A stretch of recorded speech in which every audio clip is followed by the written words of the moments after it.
भाग 2। चलिए शुरू करते हैं। आत्मग्लानि और अपने ही प्रति उभरे हुए धिक्कार भाव से लखन का चेहरा ही विकृत हो उठा। लगा जैसे भारी बोझ के नीचे कसमसा कर आत्मा बोलने लगी है उसकी आज। और आत्मा की आवाज़ में बड़ा जोर होता है, जोर भी और तेज भी। पर दा साहब में ऐसा जोर और ऐसी तेजी सहज भाव से झेल जाने का अनंत धैर्य है। वे तनिक हंसे, हंसे क्या, बस होठों का बाया कोना जरा सा फैल गया। ऐसा ही होता है उनका हंसना। खिलखिलाकर हंसते तो उन्हें शायद ही कभी किसी ने देखा हो। तुमने तो सारा हिसाब भी लगा कर देख लिया, पर क्या करूं, मेरा तो स्वभाव इतना हिसाबी किताबी है नहीं। मन हिसाब के आंकड़ों में रमता ही नहीं, बस सही गलत में ही उलझा रहता है। तो सही किया है जोरावर ने, किसी को मरवा देने को सही कहेंगे आप? गुस्से के मारे लखन ने पीठ पीछे का तकिया खींचकर गोद में रख लिया और उसी पर हाथ फटकारने लगा। बहुत आवेश में हो, दोस्त तुम्हारा नहीं उम्र का है। जरा भी विचलित हुए बिना दा साहब ने कहा और चुप हो गए। लखन टुकुर टुकुर उनका चेहरा ताक रहा है। इस समय वह स्थिति का विश्लेषण चाहता है, अपनी उम्र और आवेश का नहीं। आवेश राजनीति का दुश्मन है। राजनीति में विवेक चाहिए, विवेक और धीरज। प्रवचनीय मुद्रा में दा साहब ने जीवन के अनुभवों से निचुड़ा हुआ वाक्य उछाला। फिर कुछ क्षण रुककर हौसला बंधाते हुए बोले, आएगा, पद पर बैठोगे तो पद की जिम्मेदारी स्वयं सब सिखा देगी।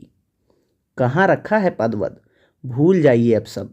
विरोधी दल के नेता इस घटना को ऐसा भुनाएंगे कि हम सब टापते ही रह जाएंगे। यह बिसु की नहीं, समझ लीजिए एक तरह से मेरी हत्या हुई है, मेरी। लखन ने खुले पंजे से छाती पीट कर अपनी हत्या की घोषणा करके दा साहब को दहला देना चाहा।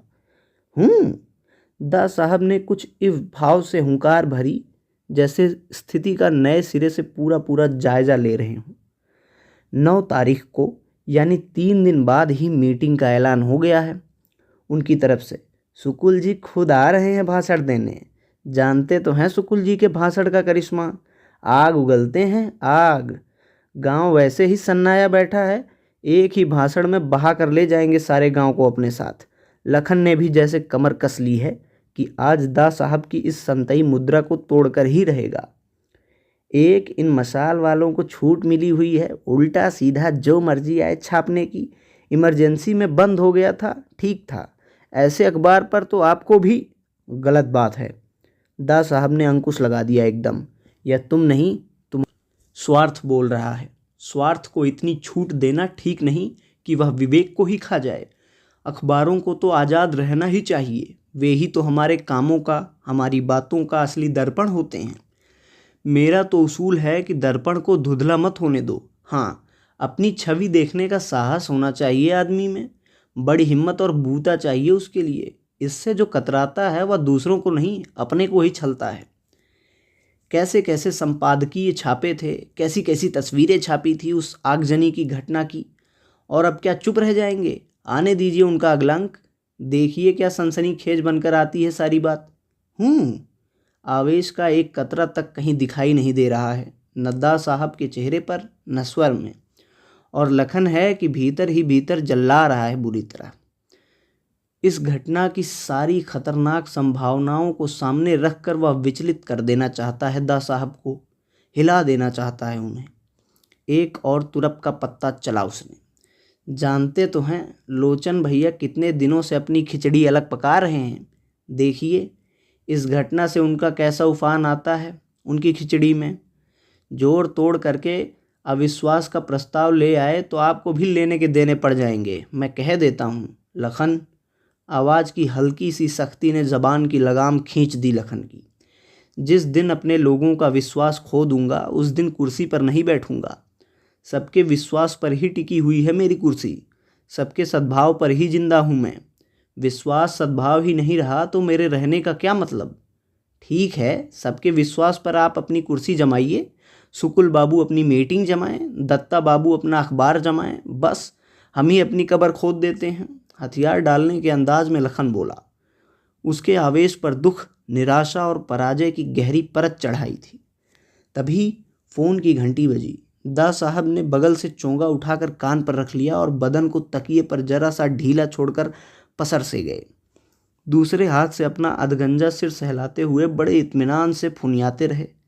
दा साहब की इस अस्वस्थ पर लखन सिंह भीतर ही भीतर कुढ़ता तिलमिलाता रहा। जैसे ही बात खत्म हुई, लखन सिंह फिर झपट पड़ा।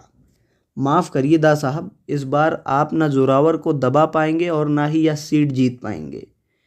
इस बार आपका दांव। बात अधूरी छोड़ दी लखन ने। दा साहब का दांव खाली गया या नहीं, पर दा साहब को भड़काने के लिए फेंका गया लखन सिंह का हर दांव हर वार खाली हो गया। वे मौन साधक की तरह स्थिर बैठे रहे, शांत, अविचलित और निर्विकार। ऐसा ही नहीं, लखन के भीतर की खीज और परेशानी को वे नहीं समझ रहे, पर वे उसे कतई बढ़ावा नहीं देना चाहते। उन्होंने हल्के से अपना आसन बदला और शरीर को ढीला करके तकिए के हवाले किया। कुछ ठंडा पियोगे? फालसे का शरबत पियो, इसकी तासीर बड़ी ठंडी होती है। जवाब की प्रतीक्षा वे नहीं करते। अपनी कही बात उनके लिए अंतिम होती है। शरबत का आदेश फ़ोन के तार पर चढ़कर भीतर चला गया तो उन्होंने नज़रें शून्य में टांग दी। गर्दन जरूर उनकी बड़े नामालूम झटकों से आगे पीछे झूलने लगी। नज़रें उनकी शून्य में ही एक अनदेखा सा नक्शा तैयार करने लगी। नक्शे की एक हल्की सी रूप रेखा उभरी तो चेहरे पर क्षण भर के लिए चमक सी आ गई, पर उसे बखूबी जब्त कर गए दा साहब। लखन अच्छी तरह जानता है कि दा साहब की नज़रें जब शून्य में गड़ जाएं तो समझ लो वे खुद समस्या में गहरे धंस गए, और जब धंसे हैं तो कोई न कोई सिर पैर तो खोज कर लाएंगे ही। दा साहब की सूझबूझ का वह शुरू से ही बड़ा कायल है। बड़े बड़े संकट और घातक स्थितियों से उन्हें उभरते हुए देखा है उसने खुद अपनी आंखों से। केवल देखा ही नहीं, एक हद तक साझीदार रहा है उनका। पर बस एक यही साधुई मुद्रा खिझा देती है उसे। नौकर आया तो बिना जरा भी आवाज़ किए उसने अपना गिलास ले लिया। किसी तरह का व्यवधान नहीं डालना चाहता था वह इस समय। थोड़ी देर बाद दा साहब ने अपनी नज़रें शून्य में से खींचकर लखन सिंह के चेहरे पर गड़ा दी। भीतर तक उतरती नज़रों के पैनेपन से असहज होने लगा लखन सिंह। इतनी देर से बैठा बैठा मन ही मन कोसे जा रहा था दा साहब को, कहीं वे भाप न लें। यह तो लखन सिंह भी जानता है कि अपनी योग्यता से नहीं, दा साहब की कृपा से ही उसे इस चुनाव के लिए टिकट मिला है। बहुत उठापटक करनी पड़ी है दा साहब को उसके लिए। सुकुल बाबू के मुकाबले तो उसकी कोई हस्ती नहीं। अपनी पार्टी के और लोगों के सामने भी वह बहुत हल्का पड़ रहा था, पर दा साहब ने बाँह थामी तो सारे विरोधियों को चित्त करते हुए लापटका किनारे पर। वरना उसकी अपनी लियाकत तो पार्टी दफ्तर में कुर्सियां उठाने बिछाने तक की ही है। यही उसका इतिहास भी रहा है, और यदि वह चुनाव जीता तो वह दा साहब की सूझबूझ और प्रयत्न से ही होगा। पर अब तो वह कोई उम्मीद ही नहीं। फिर भी क्या नाम है इस लड़के का जो मरा? समाधि से उबरते हुए दा साहब ने पूछा। विशेषर, बिसू कहते हैं इसे गांव वाले। ठंडी तासीर वाला शरबत पीकर लखन सिंह की आवाज़ में घुली हुई खीज और निराशा कम नहीं हुई। जाने क्यों उसे बार बार लग रहा था कि खेलने से पहले ही वह बाजी हार गया। कितना तो सीधा सा हिसाब था, पता नहीं दा साहब कैसे चूक गए। चंद क्षणों के लिए फिर मौन और दा साहब की नज़रें शून्य में। यह लड़का 8 महीने पहले ही तो जेल से छूट कर आया था ना। 4 साल तक काटी है इसने जेल। आपको कैसे मालूम? लखन हैरान हो आया तो दा साहब सक्रिय हो चुके हैं इस दिशा में। मालूम तो करना ही होता है भाई। नामालूम करने से जिस पद पर बैठा हूँ उसके साथ न्याय कर सकता हूँ भला। पर इतना सुनकर भी लखन के चेहरे पर अटका सवालिया निशान जैसे का तैसा बना रहा तो दा साहब बोले, डीआईजी ने फ़ोन किया था सवेरे। क्या बताया? सब कुछ जान लेने की उत्सुकता ने एकदम अधीर कर दिया था लखन को।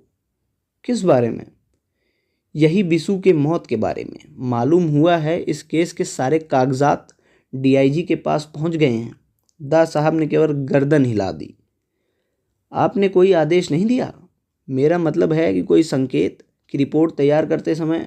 दा साहब से नज़रें मिलते ही लखन का वाक्य अधूरा ही रह गया। कैसी बात करते हो लखन, थोड़ी सख्त आवाज़ में डॉक्टर साहब ने। पुलिस वालों का काम है कि बयानों और प्रमाणों के आधार पर रिपोर्ट तैयार करें और अपनी ईमानदारी से करें। इसी बात की तनख्वाह दी जाती है उन्हें। ऊपर से आदेश थोपा जाएगा तो न्याय कैसे करेंगे? इन्हीं स्थितियों के खिलाफ लड़ने के लिए तो इतनी बड़ी क्रांति की है हमने। और तुम? फिर एक क्षण रुककर चुभती सी नज़र से उन्होंने लखन को देखा और सख्त आवाज़ में बोले, अपनी आकांक्षाओं को थोड़ा लगाम दो लखन, वरना मेरे साथ चलना मुश्किल होगा। लखन एक क्षण को सिटपिटा गया। दा साहब खुद ही बता दें कि इतने सारे मामले को कैसे निपटाने जा रहे हैं तो वह इतना सब काहे पूछे ही क्यों?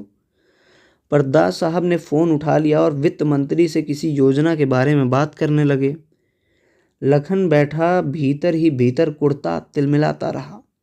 उसे तो इस समय दुनिया की सबसे महत्वपूर्ण बात बिसु की मौत ही लग रही है।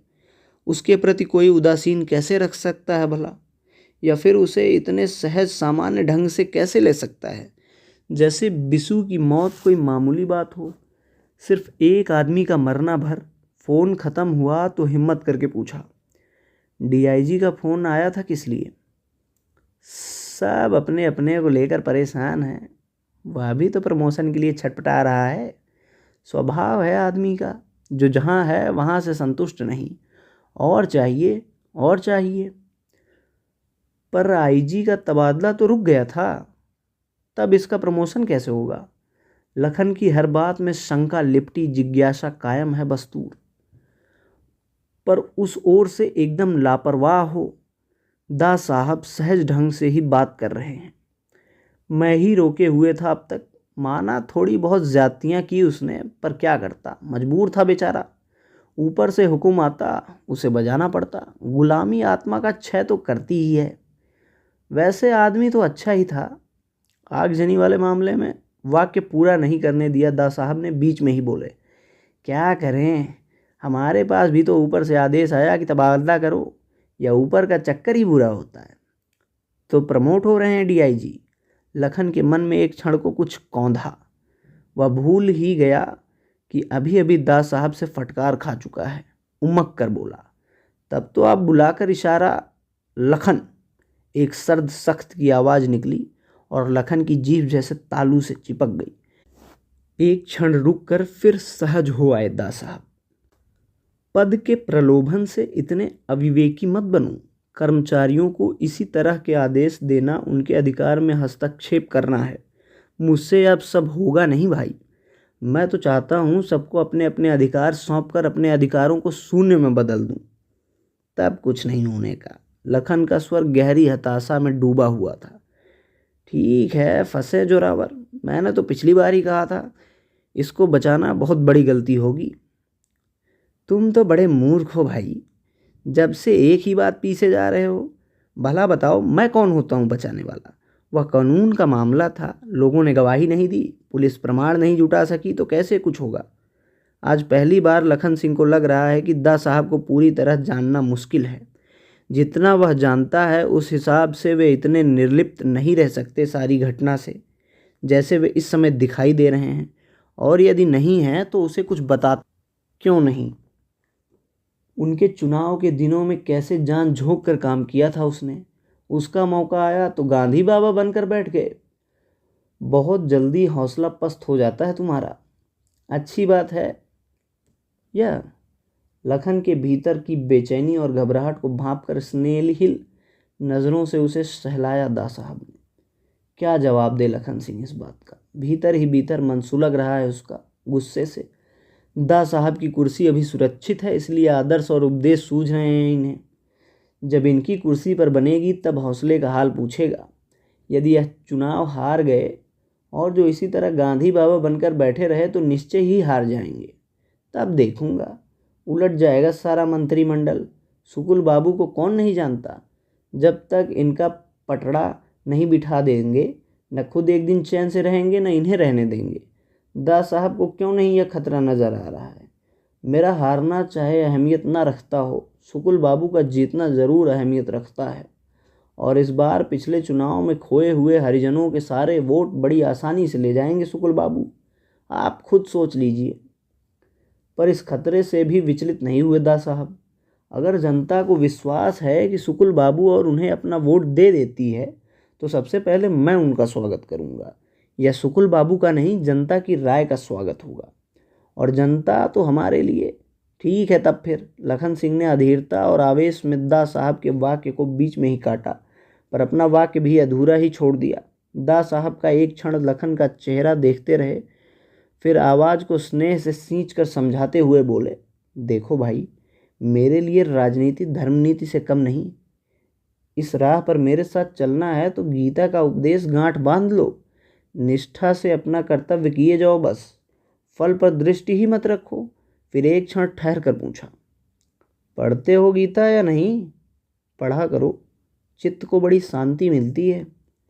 लखन सिंह का मन हुआ कि उठाकर कोई ऐसा वजनी जवाब दे कि पन्ने पन्ने बिखर जाएं गीता के। अपने चुनाव के दिनों में कैसी हाय तौबा मचा रखी थी। जीत गए तो अब गीता सूझ रही है, पर जब्त कर गया। ढिठाई भले ही कर ले, अशिष्टता करने की हिम्मत आज भी नहीं है। एकाएक उसने देखा दा साहब की नज़रें उसी के चेहरे पर टिकी हुई हैं। भीतर ही भीतर सहम गया इस नज़र से वह। कई बार उसने महसूस किया है कि उनके चश्मे के भीतर कोई ख़ास लेंस लगा है। आदमी के भीतर तक का सब कुछ देख समझ लेते हैं।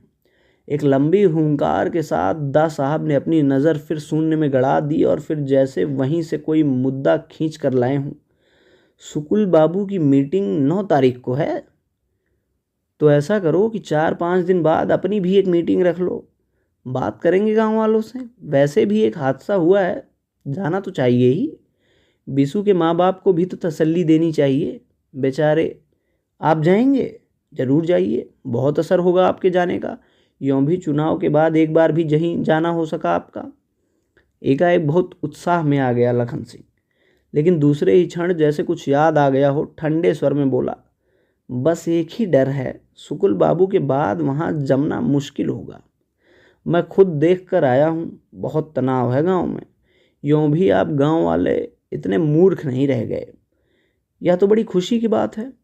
कितने बरसों की साधना का परिणाम है यह कि हमारे गांव वाले चेते। यही तो सपना था बापू का। और आंखें मूंद कर दा साहब बापू के सपनों की दुनिया में डूब गए। खिसियाया हुआ सा लखन टुकुर टुकुर मुंह ताकता रहा दा साहब का कि कब दा साहब की समाधि टूटे और कब आगे के लिए आदेश मिले। जो भी है, निर्भर तो अंत में उन्हीं पर करना है। आँख खोलकर दा साहब ने घड़ी देखी, 9 बज गए। अच्छा, तो तुम पांडे को बोल दो मीटिंग की तैयारी करवाए। होशियार आदमी है, स्थिति संभालना जानता है। फिर उठते हुए बोले, जैसे अचानक याद आ गया हो। और हाँ, जाओ तो जरा मशाल के दफ्तर होते जाना। दत्ता बाबू ही नाम है ना संपादक का। कोई 3-4 महीने पहले इंटरव्यू लेने के लिए समय मांगा था, पर कहाँ था उन दिनों समय। कहना अब समय लेकर मिल लें तो किसी दिन मुझसे। फिर पास आए और बड़े स्नेह से लखन की पीठ पर हाथ रखकर बोले, लखन, आज का तुम्हारा आवेश देखकर अच्छा नहीं लगा मुझे। मेरे साथ चलना है तो भाई ज़बान पर लगाम और व्यवहार में ठहराव चाहिए, समझे? दा साहब यह बात केवल कहते ही नहीं, अमल में भी लाते हैं। उनके पूरे व्यक्तित्व में उनकी हर बात और हर काम में ज़बरदस्त ठहराव है। और इस ठहराव की वजह से ही वे शायद कुर्सी पर भी ठहरे हुए हैं। वरना पिछले साल 10 महीनों में विरोधियों ने और उनके अपने दल के असंतुष्ट लोगों ने जैसी जैसी तिकड़में की हैं, कभी की काला मुंडी खा गए होते।